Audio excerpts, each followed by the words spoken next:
Hello friends, आप सभी का स्वागत है आज के न्यू सेशन में। और देख रहे थे हम लोग बीएससी मैथमेटिक्स, उसमें एक बुक चालू हुआ था जिसका नाम है मैट्रिक्स। बिल्कुल आप यहाँ पे देख लीजिएगा, मैट्रिक्स चालू हुआ है, जैसे बुक का नाम लिखा हुआ है मैट्रिसेस।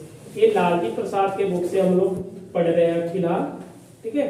और इसमें एक यूनिट आज हम लोग लेंगे। यूनिट नंबर जो है आपका 5, 4 यूनिट कंप्लीट हो गया है। यूनिट नंबर क्या है? 5 है। और 5 में आपका कौन सी है? Orthogonal matrix. क्या है? ऑर्थोगोनल।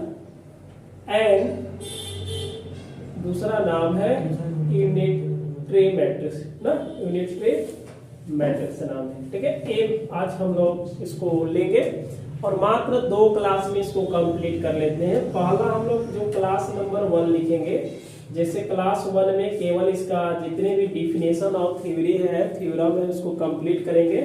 और क्लास नंबर जब 2 लेंगे तो 2 में हम लोग क्या करेंगे? एक्सरसाइज को ही कंप्लीट कर देंगे। तो बिल्कुल आप इसमें बने रहें। क्लास को हम कंटिन्यू आगे चालू करते हैं यूनिट नंबर 5 को। क्लास अच्छा लगे तो क्लास को अधिक से अधिक शेयर करें, सब्सक्राइब करें और लाइक करें मेरे भाई। ऑर्थोगोनल मैट्रिक्स के बारे में पहले हम लोग जान लेंगे, उसके बाद आगे हम लोग बढ़ेंगे। ऑर्थोगोनल कहने के मतलब एक लाइन में समझेंगे कि कोई भी एक स्क्वायर मैट्रिक्स बनाना चाहिए और नॉन सिंगुलर मैट्रिक्स बनाना चाहिए। उसका अगर हम लोग इनवर्स निकाल करके और उसी मैट्रिक्स से मल्टीप्लाई करेंगे तो यूनिट मैट्रिक्स बनता है। इसका मतलब ऑर्थोगोनल मैट्रिक्स है, वो काम करेगा, ठीक है। इसमें हम लोग थोड़ा सा डिफिनेशन बात करेंगे। डिफिनेशन सबसे पहले लिखेंगे कि a non singular square matrix A is said to be क्या करेंगे? Orthogonal matrix if A into inverse of A equal to unit matrix होना चाहिए। जैसे यहाँ पे हम लोग लिखेंगे a non singular matrix, non singular matrix बिल्कुल साथ में लिखेंगे, ठीक है। नॉन सिंगुलर स्क्वायर मैट्रिक्स लिख देते हैं, ठीक है। नॉन सिंगुलर स्क्वायर मैट्रिक्स, ऐसे भी स्क्वायर मैट्रिक्स का ही नॉन सिंगुलर हम लोग लिखवा देते हैं, लिख ले, ठीक है। हाँ, कल लिखे थे तो ऐसे ही पढ़ा दे रहे हैं भाई लोग, कुछ पीछे हो जाएंगे। पीछे क्या हो जाएंगे? Said to be. इसको हम लोग बोलेंगे कि ऑर्थोगोनल है। क्या बोलेंगे? ऑर्थोगोनल मैट्रिक्स, ठीक है। और इसमें इफ लिखेंगे कि a इंटू ए का ट्रांसपोज इक्वल टू क्या होता है? आई होता है, ठीक है। a इंटू ए का ट्रांसपोज क्या होता है? आई होता है। जैसे एक चीज हमने यहाँ पे जैसा बुक में दिया हुआ है कि a का डैश a इंटू क्या होता है? आई होता है। आई कहने का मतलब यूनिट मैट्रिक्स। यहाँ पे समझेंगे कि a डैश इज क्या है? इनवर्स है ना। इनवर्स ऑफ किसका है? a का। कहने का मतलब a का इनवर्स आप लिख सकते हैं, det is equal to a inverse equal to हम लोग क्या करेंगे? ऐसे मतलब लिख सकते हैं। सॉरी, एक मिनट। इसको हम लोग ऐसे भी बोल सकते हैं कि इनवर्स अगर नहीं लिखना है तो आप इनवर्स इक्वल टू आप बिल्कुल लिख सकते हैं a डैश। दोनों क्या है? इक्वल है। कहने का मतलब क्या है? हमने a का इनवर्स ना दिखा करके उसको a डैश में बुलाया और a dash is inverse of क्या है? a का मैट्रिक्स का इनवर्स क्या हो जाएंगे? a dash. लेकिन हम लोग क्या करेंगे? a इनवर्स से लेकर के चलेंगे, ठीक है। तो वह मैट्रिक्स कैसा रहेगा? आपका ऑर्थोगोनल मैट्रिक्स बोलेंगे। क्या बोलेंगे उसको? ऑर्थोगोनल मैट्रिक्स हम लोग बोलेंगे, ठीक है। लिखेंगे यहाँ पे एक और थोड़ा सा हम लोग छोटा सा नोट देखेंगे। अगर यहाँ पे कोई भी एक मैट्रिक्स है और वह कैसा मैट्रिक्स होना चाहिए? ऑर्थोगोनल मैट्रिक्स अगर होता है तो हमेशा बोलता है एक ही चीज। चलिए यहाँ पे सवाल लिखेंगे 10 इस प्रकार A इज क्या होगा? एन ऑर्थोगोनल, ठीक है। ऑर्थोगोनल मैट्रिक्स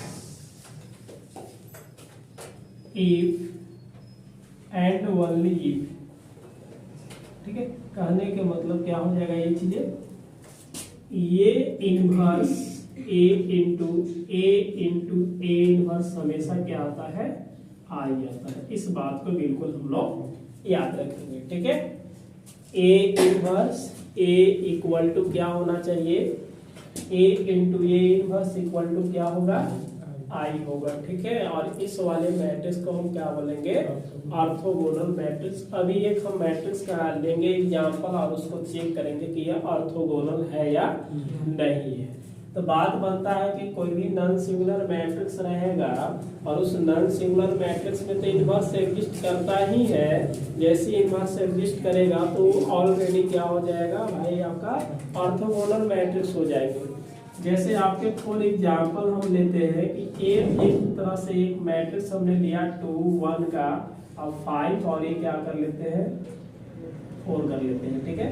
ये मेरे पास एक क्या है मैट्रिक्स है।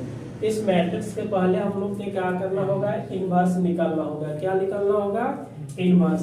तो आप इसको सीधी सी बात है कि ए का अगर हम इनवर्स निकालने जाते हैं तो ये देखिए डायरेक्ट हम निकाल, चलो इससे नहीं निकालेंगे, सीखना है ना। तो ए का अगर हम मोड निकालते हैं तो 2 गुने 4 हो जाएगा, 5 गुने 1 ये मिलेगा 8 minus 5 that is equal to 3 हो जाएगा।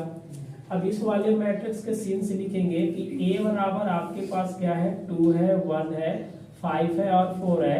आप इसको एडजॉइंट को सीखे हैं ना, तो एडजॉइंट कहने का मतलब क्या होता है, तो एडजॉइंट ये क्या करता है कि डायगोनल एलिमेंट को चेंज करना है। तो जैसे 4 और 2 लिखना है और इसमें माइनस लगा देना है, क्लियर है ना चीजें। अब ए इनवर्स सीन्स में लिखेंगे ए इनवर्स इक्वल टू 1 बटा mode of A, adjoint A होता है भाई। तो ए का इनवर्स इक्वल टू 1 बटा कितना आ जाएगा, 3 आएगा, और ये 4 माइनस 1 माइनस 5 2 अमित दिख रहा है, इसमें दिख रहा है ना, समझ में आ रहा है। चलिए ए हमें ए इनवर्स निकल गया। अब हम लोग के क्या करना है, ए इनवर्स इनटू ए को अगर मल्टीप्लाई करेंगे तो हमेशा यूनिट मैट्रिक्स बन जाना चाहिए। जैसे आप इसको बिल्कुल ऐसे लिख दे सकते हैं कि अब ए इनवर्स इनटू ए 1 बट्टा 3 हो गया, ये 4 माइनस 1 होगा, ये क्या आएगा माइनस 5 और 2। इस वाले में हम लोग क्या लिखेंगे 2 1 और 5 और 4 लिखेंगे। जैसे 1 बटा 3 को छोड़ दिया जाए, इस वाले को हम R1 को C1 में मल्टीप्लाई करेंगे, R1 को C1 में मल्टीप्लाई करेंगे तो ये 4 गुना के कितना आएगा 8, बीच में प्लस होता है लेकिन माइनस प्लस माइनस यहाँ भी क्या आ जाएगा माइनस। ये हो गया 4 और माइनस क्या हो गया 4। R2 को C1 में गुना करेंगे तो ये क्या आएगा माइनस 10 प्लस 10 हो जाएगा, ये माइनस 5 प्लस 8 हो जाएगा, ठीक है। 1 बटा 3 आ जाएगा, ये क्या आ जाएगा 3 आएगा, ये 0 आएगा, ये बिल्कुल क्या होगा कट जा रहा है 0 और ये 3। आप इसको 1 बटा 3 से गुना कीजिएगा तो 3 3 एक बार में कटेगा, फिर कटेगा, ठीक है। तो ये मिल गया आपका, सीधा देखो क्या बोल सकते हैं आई, और इधर से A inverse A equal to क्या हो गया आई हो गया। तो देयरफॉर लिखेंगे कि ए कैसा मैट्रिक्स है भाई, ऑर्थोगोनल मैट्रिक्स है। देखिए छोटा सा टॉपिक है, ज़्यादा कुछ करना नहीं है। ये आपका जेएसएससी दिख रहा है ना, देखिए हाँ भाई आप डायरेक्टर साहब हैं, थोड़ा सा देख दिखाइए ना, दिखाना तो है। तो एक हमें ये पता चल जा रहा है कि अगर नॉन सिंगुलर स्क्वायर मैट्रिक्स होता है तो उस मैट्रिक्स का इनवर्स तो एग्जिस्ट करता है, तो बिल्कुल जो मैट्रिक्स होगा वो क्या हो जाएंगे ऑर्थोगोनल ही होगा, क्योंकि ये प्रॉपर्टीज भी होता है कि ए इनवर्स इनटू ए कीजिएगा तो आई ही बनता है। आई कहने के मतलब यूनिट मैट्रिक्स बनेगा। तो ये अपने मन से एक हमने नोट्स यहाँ पे लिख देते हैं, क्योंकि ये नोट्स आपको बुक में नहीं दिया है, हमने लिखेंगे अगर इफ ना ए इज क्या है नॉन सिंगुलर स्क्वायर मैट्रिक्स, ऐसे नॉन सिंगुलर लिख देते हैं क्योंकि स्क्वायर मैट्रिक्स सी निकलता है, ठीक है। ये क्या है नॉन सिंगुलर स्क्वायर मैट्रिक्स है। तो अगर नॉन सिंगुलर मैट्रिक्स होता है तो देन क्या होता है इसका condition A mod not equal to 0 होता है। जैसे नॉन सिंगुलर मैट्रिक्स होता है तो उसके डिटर्मिनेंट कितना आता है 0 नहीं आता है। और किसी भी मैट्रिक्स का डिटर्मिनेंट कैसे निकालेंगे तो हम लोग निकाल के सीखे हैं, और वो हमेशा स्क्वायर मैट्रिक्स में होना चाहिए क्योंकि स्क्वायर होगा तभी जाकर डिटर्मिनेंट्स निकलेंगे। तो यहाँ पे देयरफॉर क्या करेंगे ए इनवर्स इस क्या होगा एग्जिस्ट करेगा, मतलब ए इनवर्स आप फाइंड कर सकते हैं, ठीक है। जब ए इनवर्स फाइंड हो ही जाएगा तो पता कर सकते हैं कि हाँ ये जो मैट्रिक्स है हम बोल सकते हैं इस मैट्रिक्स को ऑर्थोगोनल मैट्रिक्स है। तो देयरफॉर ए इज का आ जाएगा ऑर्थोगोनल, ज्यादा हमको निकालने की कोई जरूरत ऑर्थोगोनल मैट्रिक्स है। ये कब काम करेंगे, जब एक नंबर में दिया रहेगा तब काम करेंगे। बस यही ऑर्थोगोनल का कंडीशन है। एक लाइन में आप ये डिफिनेशन याद रखिएगा कि कोई भी एक नॉन सिंगुलर स्क्वायर मैट्रिक्स को हम ऑर्थोगोनल बोलेंगे, लेकिन कब बोलेंगे, जब ये कंडीशन रहेगा तब बोलेंगे। बाकी ये वाला क्या हम लोग देखिए बुक में लिखा है कि A dash into A dash नहीं है, इनवर्स है। A inverse into A equal to I. हम ए डैश नहीं लिखेंगे क्योंकि ये इनवर्स कहाँ है, खुद लिखा हुआ है कि ए जो है डैश इज इनवर्स ऑफ ए। हमने ये इनवर्स का काम करेंगे, ठीक है, क्योंकि पहले भी आप ट्रांसपोज पढ़ चुके हैं, पता चलेगा ट्रांसपोज जो होता है वो डैश में लिखा रहता है, तो दिक्कत होने लगेगा ना कि कब इनवर्स बोलेंगे कब डैश। इसलिए हम लोग क्या करेंगे, यहाँ पे ये काम कर देंगे, ठीक है। 10 ए इज का है ऑर्थोगोनल, मतलब ऑर्थोगोनल मैट्रिक्स अगर कब होगा, केवल यही condition if and only if, जब तक ये नहीं आता है तो ऑर्थोगोनल हम बोलने नहीं पाएंगे। जैसे एक मैट्रिक्स हमने लिया, इस मैट्रिक्स का डिटर्मिनेंट्स निकाल दिए और उसके बाद एडजॉइंट निकाल दिए, इनवर्स निकाल दिए, इनवर्स इनटू खुद का गुना कर दिए तो आई बन गया। आई कहने का मतलब ये यूनिट मैट्रिक्स बन गया, तो ये कंडीशन क्या होगा, ऑर्थोगोनल क्या होगा।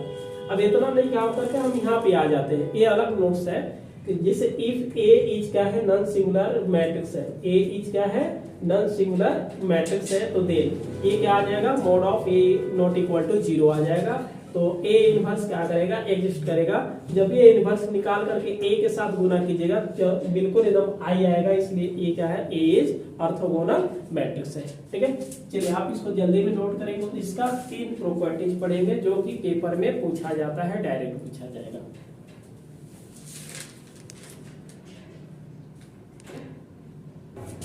तो यहाँ से हम लोग क्या करेंगे, ऑर्थोगोनल मैट्रिक्स का क्या देखना है, प्रॉपर्टीज देखना है, ठीक है।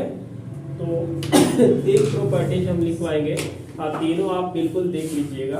पहले जो मैट्रिक्स मेरा होना चाहिए, क्या होना चाहिए, ऑर्थोगोनल मैट्रिक्स होना चाहिए। ऑर्थोगोनल करने का मतलब यूनिट मैट्रिक्स आ जाना चाहिए, कोई भी एक मैट्रिक्स लेकर के उसका ऑर्थोगोनल निकालना होगा, कैसे करेंगे। अब यहाँ बात है यूनिट मान लेते हैं, ठीक है। छोटा सा एक मैट्रिक्स मान लिया हम लोग, ये मैट्रिक्स मानेंगे ए आई जे, ठीक है, ये मैट्रिक्स है।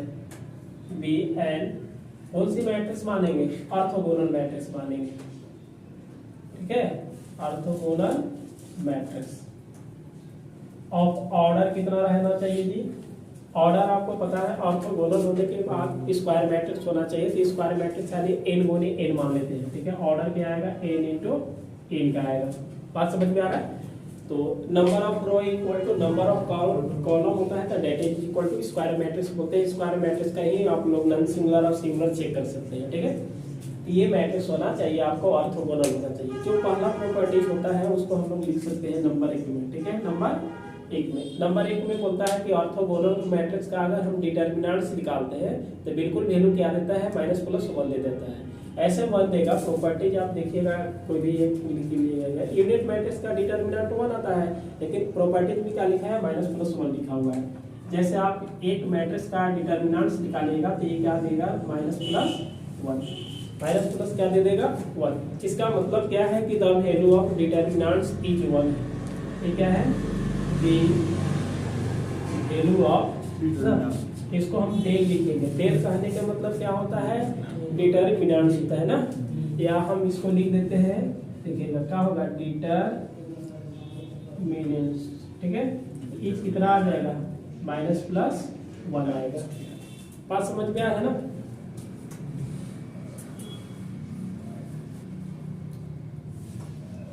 आया। इसको हम लोग और अपनी भाषा में और भी बोल सकते हैं कि क्या लिखेंगे, ऐसे द वैल्यू ऑफ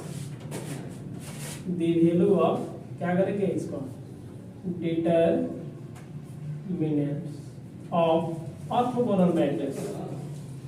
भाई देखो ये बहुत अच्छा चीज है काम, ऑर्थोगोनल मैट्रिक्स इच हमेशा क्या आता है, -+1 लिखेंगे। मतलब यही बात है कि अगर हम दैट इज इक्वल टू इसको छोटा भाषा में लिख देना चाहेंगे तो ऊपर भी लिखा है, तो डिटर्मिनेंट का है, सुनिए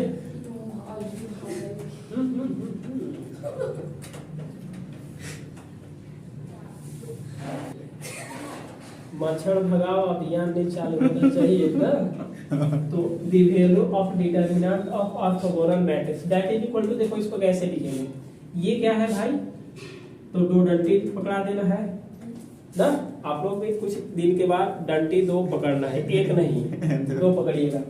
ऑर्थोगोनल मैट्रिक्स क्या है, ऑर्थोगोनल मैट्रिक्स ए के बीच में कर देंगे, उसका मान कितना आता है -+1 भाई। ये देखो पीजीटी में पूछा हुआ था, पीजीटी जो टीचर का एग्जाम होता है, ऑर्थोगोनल का प्रॉपर्टी ये पूछा हुआ है कि कोई भी ऑर्थोगोनल मैट्रिक्स होगा उसका डिटरमिनेंट कितना आता है, 1 होता है। अभी हमने बता रहा है दैट इज, देखिए फॉर एग्जांपल देखते हैं, जैसे ऑर्थोगोनल का कंडीशन क्या देखे, जैसे ये ऑर्थोगोनल है, ऑर्थोगोनल होता क्या है कि a into a inverse equal to i आता है। किसी को कोई दिक्कत है, i कहने का मतलब क्या होता है, यूनिट मैट्रिक्स होता है। यूनिट मैट्रिक्स का हम लोग क्या करेंगे, डिटरमिनेंट निकालेंगे। यूनिट मैट्रिक्स का क्या निकालेंगे हम लोग, डिटरमिनेंट। जैसे i इक्वल टू हमने a इनवर्स a भी कर सकते हैं, चाहे इसको हम a इनवर्स i कहने का मतलब 1 0 0 1, तो दिक्कत है। और एग्जांपल लेते हैं, अब इसका हम लोग क्या करेंगे, हम लोग इसको डिटरमिनेंट निकालेंगे, तो दैट इज इक्वल टू ये भी क्या आ जाएगा मोहन, डिटरमिनेंट आ जाएंगे ना। अब ये बताइए क्या आ जाएगा, 1 0 that is equal to 1। Mod हटाएंगे तो मोड क्या होता है, माइनस होता है, आप जानिए रहे, तो बिल्कुल ये माइनस में हम लोग देख सकते हैं कि a इक्वल टू क्या हो जाएगा i, यहाँ पे i है तो ये -+1 हम लोग दे सकते हैं, ठीक है। ऐसे दैट इज इक्वल टू में लिख सकते हैं, पहले हम लोग इसको क्या लिखेंगे, 1 आएगा। इसलिए कि ऑर्थोगोनल का जो वैल्यू आएगा डिटरमिनेंट की आएगा मोड ऑफ इक्वल टू हम लोग क्या लिखेंगे, -+1 में ही काम करेंगे, ठीक है। ये चीजें हम लोग बिल्कुल काम कर लेंगे। दूसरा क्या बोलता है कि यदि आप रो, कोई भी एक रो का सभी एलिमेंट को सम करेंगे, जोड़ेंगे, तो उसका वैल्यू भी क्या आता है, 1 आएगा। कितना वैल्यू आएगा, 1 आएगा, ठीक है। The sum of square matrix क्या लिखेंगे, दूसरा the sum of square, the sum of square of elements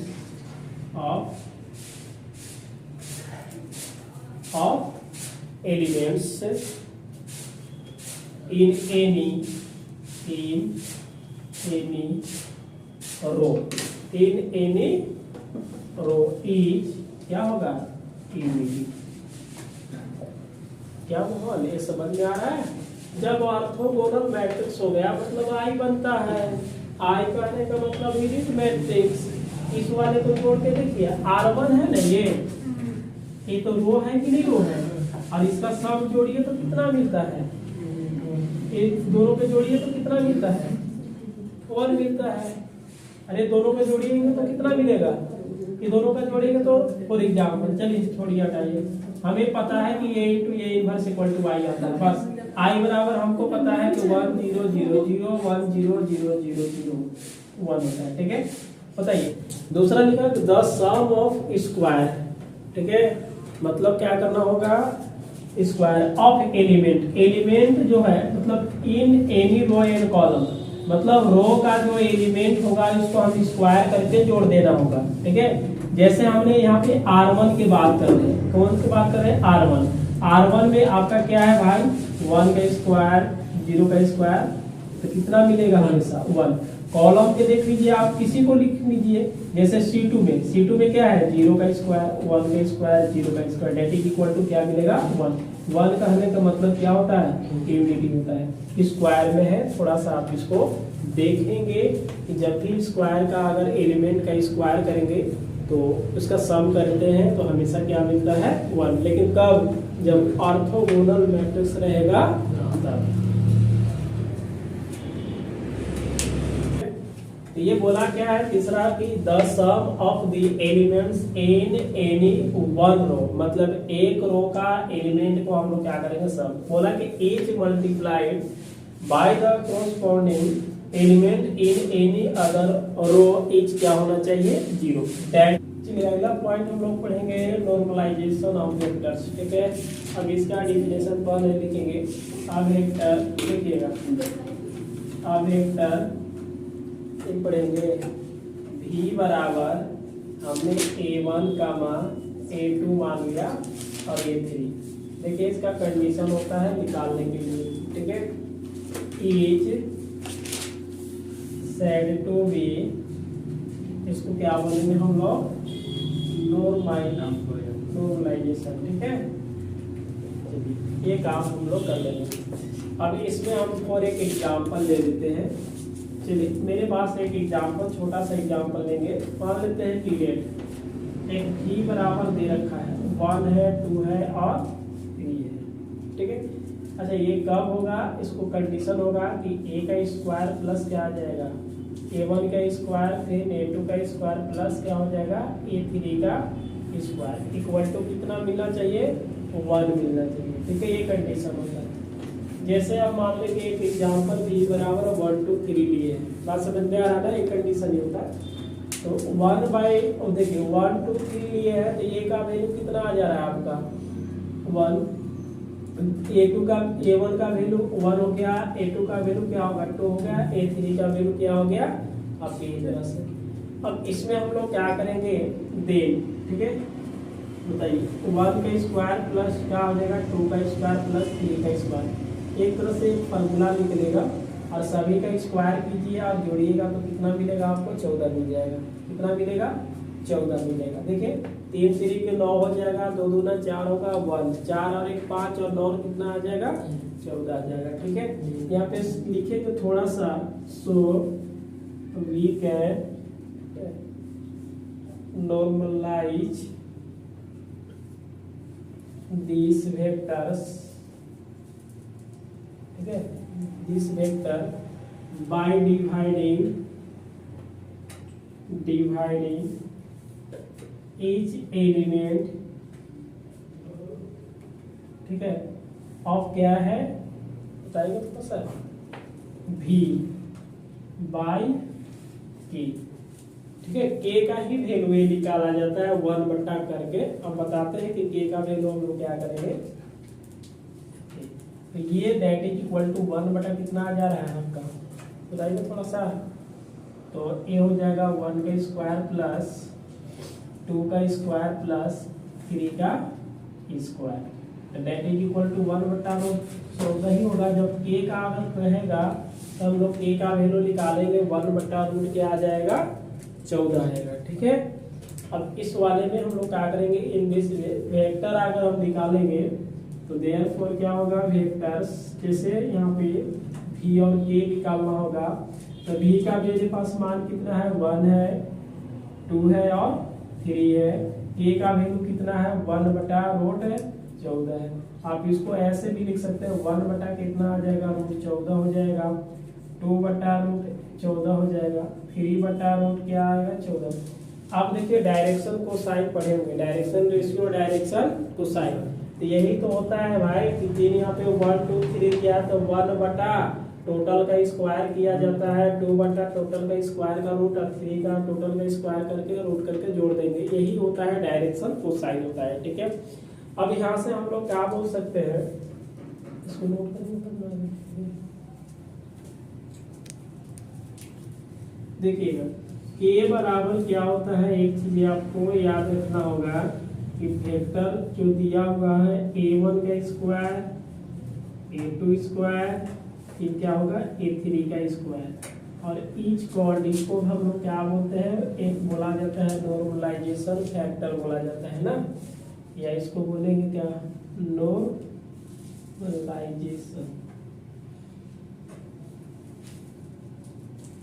factor.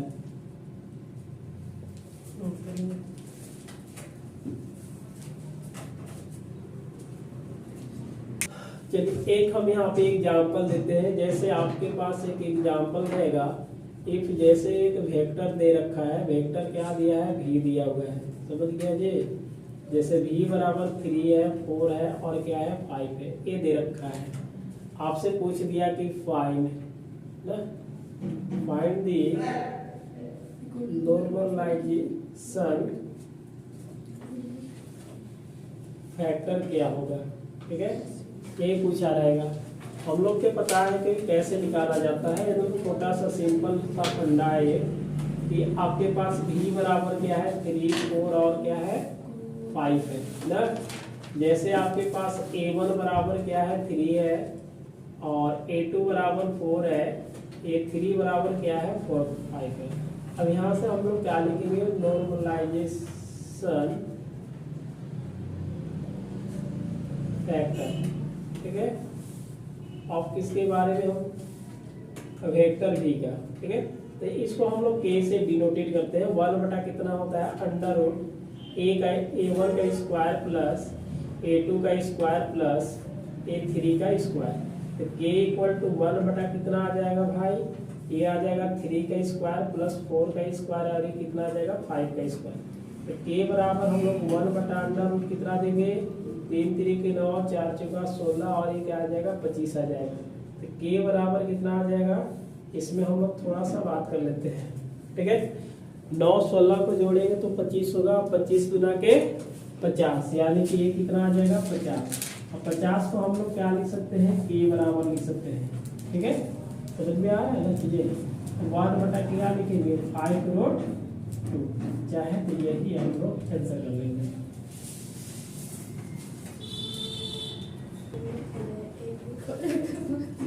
यहाँ देखिए नंबर आपके थोड़ा सा आप लोग प्रॉपर्टी पढ़ेंगे। 5 दिया है, 5 चीजें पढ़ लेते हैं। ठीक है, पहला बोला क्या है कि कोई भी ऑर्थोगोनल मैट्रिक्स रहता है वो नॉन सिंगुलर मैट्रिक्स होना चाहिए। चलिए हम लोग इसको देख लेते हैं। पहला क्या है, नंबर 1 है every orthogonal matrix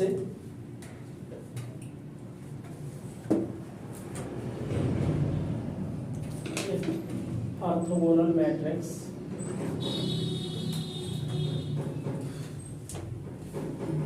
orthogonal matrix होना चाहिए। तो कोई भी ऑर्थोगोनल मैट्रिक्स जो होता है इज क्या होना चाहिए, non singular matrix, is non singular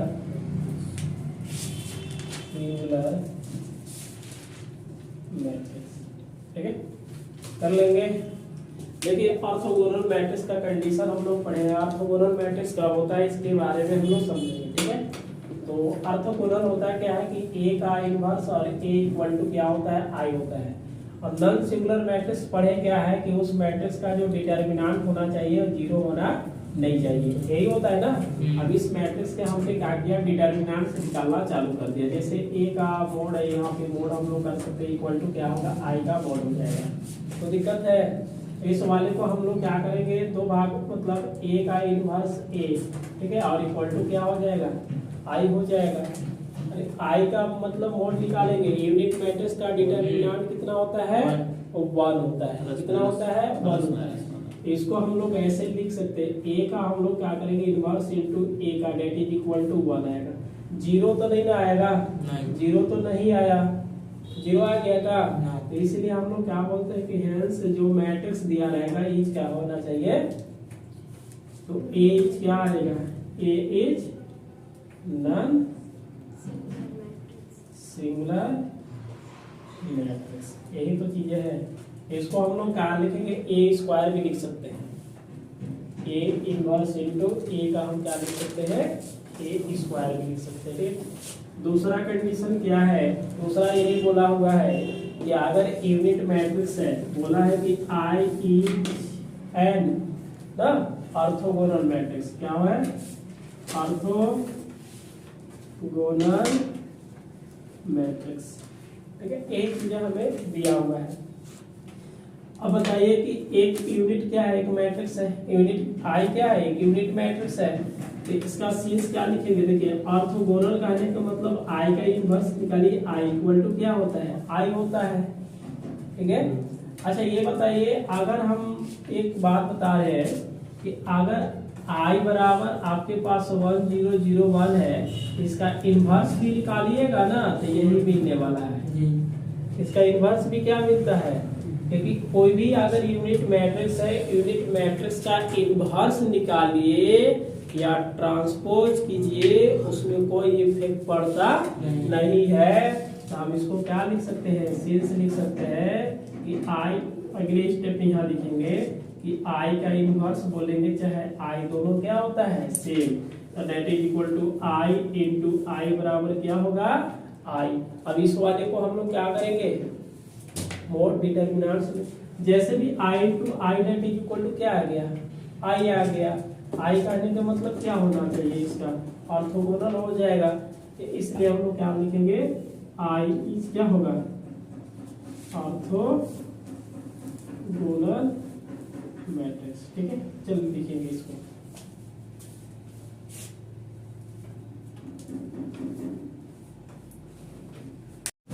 चलो हम लोग पढ़ेंगे यूनिटरी मैट्रिक्स। ठीक है, ये होता क्या चीजें है, लिखेंगे पहले तो स्क्वायर मैट्रिक्स होना चाहिए ना। A square matrix is said to be unitary matrix. ठीक है, कब बोलेंगे, इफ ए स्टार ए बराबर आई होना चाहिए। बस थोड़ा सा छोटा सा डिफरेंस है यहाँ पे। देखिए एक नोट्स आपको हम लोग पीछे भी पढ़े हैं, अभी भी पढ़ा दे रहे हैं कि जब भी ये स्टार पूछेगा ना, तो हम लोग क्या करेंगे, इस मैट्रिक्स का ट्रांसपोज करेंगे, उसके बाद क्या करेंगे, कंजुगेट निकाल देंगे। ठीक है, हमेशा एक कॉम्प्लेक्स नंबर में एक मैट्रिक्स जो दिया रहेगा स्क्वायर मैट्रिक्स रहेगा, मतलब जो मैट्रिक्स दिया रहेगा वो कॉम्प्लेक्स मैट्रिक्स में रहेगा। तब टेंशन फ्री रहना है, तब तो कंजुगेट निकलेगा ना। ये हमेशा क्या दिया रहता है, कॉम्प्लेक्स ही मैट्रिक्स दिया रहेगा, तो उसको हम ट्रांसपोज करेंगे। ट्रांसपोज करने के बाद कंजुगेट निकालेंगे, कंजुगेट को ही क्या बोलेंगे, ए स्टार बोलेंगे, और ए के साथ गुना कीजिएगा तो हमेशा क्या बनता है, आई बनेगा। तो दैट इज इक्वल टू हम क्या बोलेंगे, ये मैट्रिक्स कैसा है, यूनिटरी मैट्रिक्स है। समझ में आ गया, इसको नोट करेंगे।